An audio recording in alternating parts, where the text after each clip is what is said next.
آوازت از دل من نمی رود، هر شب و روز به صدایت گوش می دهم.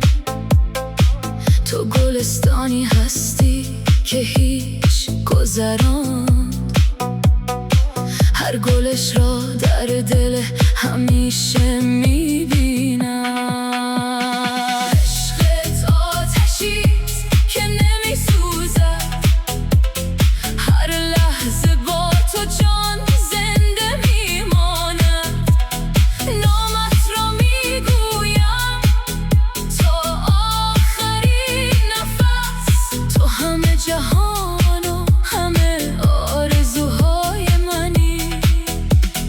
چشمت مانند رودهای کوه است، صاف و تازه و همیشه جویی با.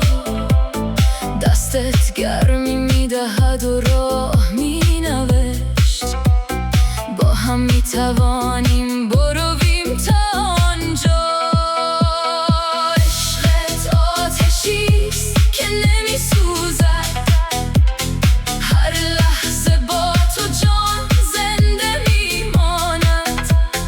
نامت را می گویم تا آخرین نفس، تو همه جهان و همه آرزوهای منی.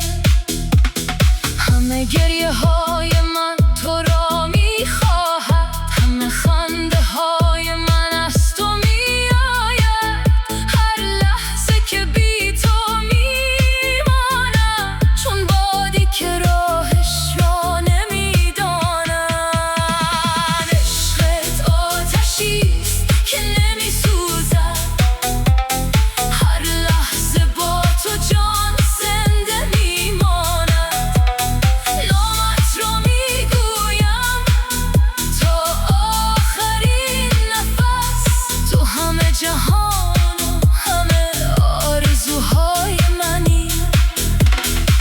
تو مثل سازهای پدر و مادرم، آوازشان را هنوز در گوش دارم.